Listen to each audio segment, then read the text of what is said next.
우리 다 같이 함께 사도신경을 고백하심으로 수요 온라인 예배를 하나님께 드립니다.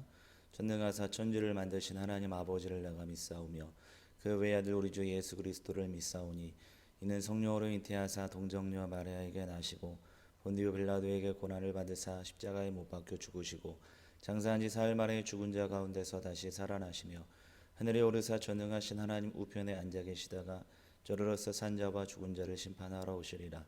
성령을 믿사오며 거룩한 공회와 성도가 서로 교통하는 것과 죄를 사하여 주시는 것과 몸이 다시 사는 것과 영원히 사는 것을 믿사옵나이다. 아멘. 우리 같이 함께 그 사랑 얼마나 찬양 드리시겠습니다. 나 표현 못해도 나 표현하리라. 나 고백 못해도 나 고백하리라. 나 할 수 없어도 나 알아가리라. 나 닮지 못해도 나 닮아가리라. 나 표현 못해도 나 표현하리라. 나 고백 못해도 나 고백하리라. 나 알 수 없어도 나 알아가리라. 나 닮지 못해도 나 닮아가리라. 그 사랑 얼마나 아름다운지 그 사랑 얼마나 날 부욕해 하는지 그 사랑 얼마나 크고 놀라운지를 그 사랑 얼마나 나를 감격하게 하는지.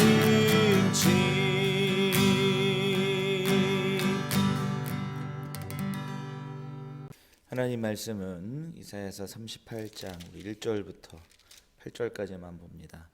그때 히스기야가 병들어 죽게 되니 아모스의 아들 선지자 이사야가 나아가 그에게 이르되 여호와께서 이같이 말씀하시기를 너는 내 집에 유언하라. 내가 죽고 살지 못하리라 하셨나이다 하니 히스기야가 얼굴을 벽으로 향하고 여호와께 기도하여 이르되 여호와여 구하오니 내가 주 앞에서 진실과 전심으로 행하며 주의 목전에서 선하게 행한 것을 기억하옵소서 하고 히스기야가 심히 통곡하니 이에 여호와의 말씀이 이사야에게 임하여 이르시되 너는 가서 히스기야에게 이르기를 내 조상 다윗의 하나님 여호와께서 이같이 말씀하시기를 내가 내 기도를 들었고 내 눈물을 보았노라. 내가 내 수완에 15년을 더하고 너와 이 성을 아수르 왕의 손에서 건져내겠고 내가 또 이 성을 보호하리라. 이는 여호와께로 말미암는 너를 위한 징조이니 곧 여호와께서 하신 말씀을 그가 이루신다는 증거이니라. 보라 아하스의 시계에 나아갔던 해 그림자를 뒤로 10도를 물러가게 하라 하시더니 이에 해시계에 나아갔던 해의 그림자가 10도를 물러가니라. 아멘. 우리가 계속해서 이사야 말씀을 함께 나누고 있습니다. 오늘 본문의 말씀은 굉장히 유명한 말씀입니다. 우리 히스기야가 그 왕의 병이 들어서 시한부 판정을 받죠. 그래서 죽게 되리라는 예언을 받고 이제 하나님께 나아가 얼굴을 벽으로 향하고 하나님께 부르짖고 간구하죠. 살려달라고 기도했겠죠. 그랬더니 이제 하나님께서 그 기도를 들으시고 히스기야의 삶을 15년을 더 연장시켜 주시는 말씀이 오늘 본문의 말씀이고 그것을 이제 하나님께서 징조를 보여주겠다, 이 말씀이 이루어질 것이라는 징조를 보여주겠다 하셨는데 그 징조가 뭐냐면 그 아하스의 해시계의 그림자가 10도를 물러가게 할 거다. 이제 이 말씀이 이제 이루어지면 너의 병이 낫고 15년이 연장될 것이다. 그런 징조를 보여주시겠다. 그 말씀이 이제 오늘 본문의 말씀입니다. 이 본문은 되게 유명한 말씀이죠. 그래서 우리가 이제 어떤 문제가 생기고 어려움이 생길 때 하나님 앞에 이제 부르짖고 나아가면 하나님께서 우리의 기도를 들어주신다. 이런 의도로 굉장히 많은 목사님들이 설교의 어떤 그 기도 응답에 관련된 설교의 중심이 되는 그런 말씀이기도 합니다. 굉장히 많이 들었던 말씀일 거예요. 이제 그렇게 해석도 가능하지만 사실 오늘 본문의 말씀은 히스기야 한 사람의 생명 연장을 이야기했다기보다도 그런 말씀이기도 하지만 오늘 본문은 그런 말씀이라기보다도 유다의 그 연장, 유다의 멸망을 하나님께서 유보시켜 주시고 연장시켜 주신다라는 그런 의도와 그런 의미를 가지고 있다, 이렇게 말씀을 드릴 수가 있습니다. 그러니까 히스기야의 삶의 15년 연장, 그리고 해시계가 그림자가 뒤로 물러나잖아요. 뒤로 10도 물러나잖아요. 그러니까 물러났다, 연장됐다, 그러니까 이런 의미거든요. 그러니까 이런 의미는 이제 유다의 멸망의 유보, 연장, 이렇게 해석이 가능하다는 거예요. 왜 이렇게 이제 해석이 가능하냐면 어디에 증거를 두고 있냐면, 사실 오늘 본문 38장의 위치가 우리가 이제 지난 시간에 배웠던 36장과 37장은 이제 아수르 제국이 사내립이 이제 유다를 쳐들어오지 않았습니까? 그래서 쳐들어와서 이제 예루살렘을 포위하고 그리고 그들을 협박하고 했던. 근데 이제 히스기야가 하나님 앞에 나아가 기도하고 그랬더니 하나님께서 그 사내립을 물리쳐 주시는 그런 이야기를 36장, 37장에 이제 우리가 배우지 않았습니까? 함께 나누지 않았습니까? 그리고 이제 39장은 이제 바벨론의 그 무로닥 발라단이라는 그 왕이 이제 유다에 옵니다. 그러니까 유다에 와서 그 히스기야의 병문안차해서 이제 오는 사절단을 보내고 본인이 직접 와서 오는 그런 장면이 등장하는데, 그때 이제 히스기야가 궁중 안에 있는 보물들, 각종 보물들, 또 성전 안에 있는 그런 어떤 성물들을 무로닥 발라단에게 이제 보여주는 그런 장면이 등장하거든요. 그래서 이제 40장으로 넘어가면 이제 시대가 바뀌어요. 이제 아수르라는 제국이 바벨론에 의해서 멸망을 당하게 되거든요. 그래서 바벨론 제국이 이제 그 지역의 패권자로서 등장하게 됩니다. 그래서 40장 이후에는 이제 바벨론 시대의 개막을 이야기하고 바벨론 시대를 이야기하는 본문이 40장 이후에 등장하거든요. 결국에는 유다는 이제 바벨론에 의해서 멸망을 당하게 되거든요. 그러니까 지금 사실 그 무로닥 발라단의 유다의 방문, 그 다음에 이제 히스기야의 발병, 이런 내용들이 언제 이루어졌는가 했을 때 사실은 아수르가 쳐들어왔을 때, 그러니까 지금 37장에는 아수르 제국이 그 왕이 사내립 왕이 망하는 것으로, 죽는 것으로 그렇게 이제 결론을 짓는데, 그러니까 아수르 제국이 쳐들어왔을 때에 있었던 일일 것이다. 우리 바벨론하고 유다하고 손을 잡지 않습니까? 그래서 그때 일어났을 것이다, 이렇게 이제 말씀을 하고 있는 것을 이제 주장하는 학자들이 있습니다. 그런데 이 38장의 위치가 왜 그러면 뒤에 있느냐 했을 때에 이제 38장과 39장의 위치, 이 말씀이 이제 하는 역할은 뭐냐면 아수르 제국의 멸망과 바벨론 제국의 등장에 그 중간다리 역할을 하는 것이 38장과 39장의 역할이라는 거예요. 그러니까 원래는 37장에서 아수르 제국에 의해서 유다가 멸망당할 수밖에 없는, 그러니까 이제 뭐 아수르 제국이 뭐 강력하고 바벨론 제국이 강력하고 이래서가 아니라 하나님께서 이미 유다 제국의 어떤 타락과 그 다음에 우상 숭배로 인해서 멸망당할 것이라는 것을 하나님께서 이미 예고해 주시지 않았습니까? 이사야 선지자를 통해서. 그러니까 지금 유다의 어떤 이 타락으로 영적인 타락과 그다음에 우상 숭배로 인해서 어찌 됐든 유다가 망하게 될 건데 원래는 아수르에 의해서 망하게 되었어야 되지만 그러나 하나님께서 이제 히스기야의 기도를 통해서 유다를 이제 망하는 것을 연장시켜 주시고 그리고 이제 바벨론 제국의 등장으로 인해서 바벨론에 의해서 망할 것이다. 그러니까 망하는 것이 연장될 것이다라는 중간다리 역할을 하는 것이 바로 38장, 39장의 내용이라는 것이에요. 그러니까 이 모든 이야기를 통해서 사실은 이사야 선지자가 이야기하려고 하는 것은 뭘까요? 이제 보세요. 강력한 제국이 등장하지 않습니까?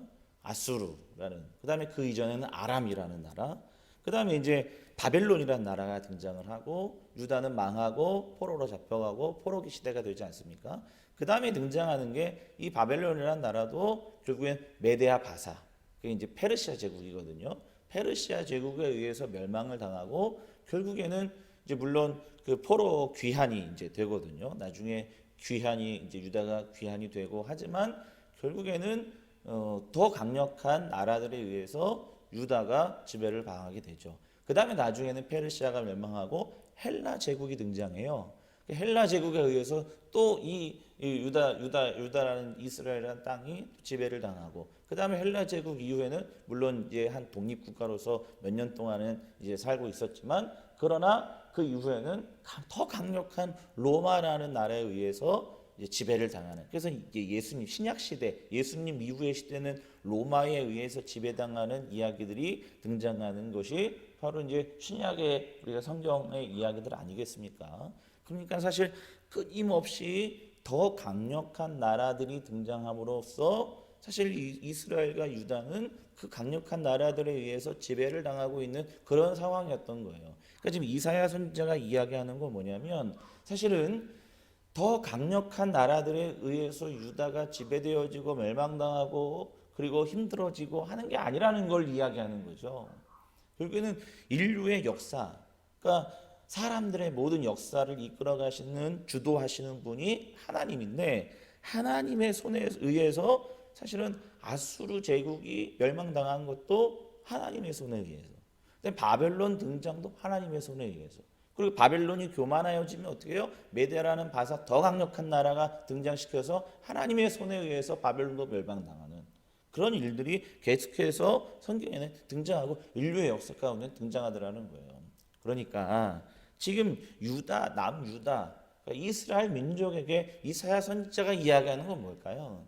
더 강력한 나라가 등장한다고 해서 그 나라에 두려워하고 그것을 의지하거나 또는 자꾸 세상의 왕들을 의지하는 그렇게 사는 것이 아니라 결국에는 영원 우리 인류의 역사를 이끌어 가시고 또 사람 인간의 모든 일들을 생사화복을 주관하시는 그 하나님. 히스기야도 마찬가지 않습니까? 히스기야의 생사화복을 주관하신 분 하나님이라는 걸 주장하고 있는 거죠. 이야기하고 있는 거죠. 생명 영장은 결국 누가 해주시느냐? 하나님이 해주신다는 거.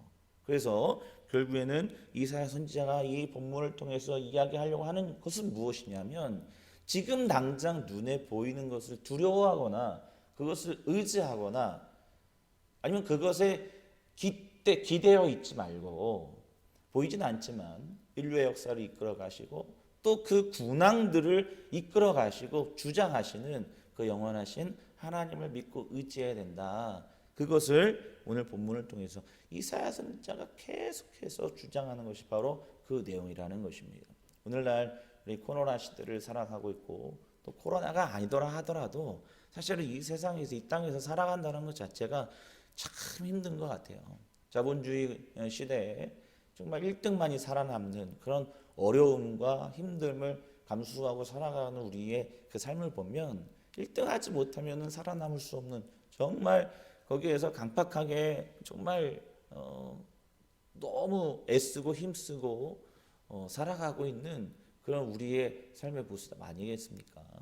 그러나 강력한 것이 나타난다고 해서 또 우리가 뭔가 의지할 것이 나타난다고 해서 사람을 의지하거나 돈을 의지하거나 눈에 보이는 물질을 의지하는 것이 아니라 사실 우리의 삶을 전체 삶을 이끌어 가시는 하나님을 의지해야 될 줄 믿습니다. 눈에 보이지는 않지만 그러나 보이지는 않으시지만 그러나 우리의 모든 인류의 삶의 역사와 또 우리의 개개인의 삶도 이끌어 가시는 분은 주장하시는 분은 우리의 생명조차도 생사화복조차도 이끌어 가시는 분은 여호와 하나님이라는 사실을 인정하시고 오늘도 세상 눈에 보이는 것 의지하지 말고 주님만 의지할 수 있는 믿음의 종들 되시길 주님의 이름으로 축복합니다.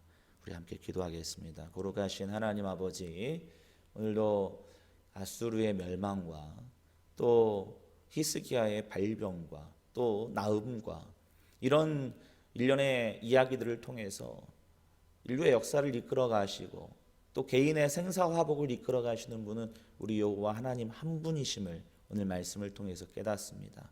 오늘 말씀을 의지하여 세상의 눈에 보이는 의지할 만한 것들을 의지하는 인생이 아니라 눈에 보이지는 않으시지만 우리의 생사화복과 우리의 모든 역사를 이끌어 가시는 우리 영원하신 여호와 하나님만 의지할 수 있는 믿음의 종들 될 수 있도록 인도하여 주시옵소서.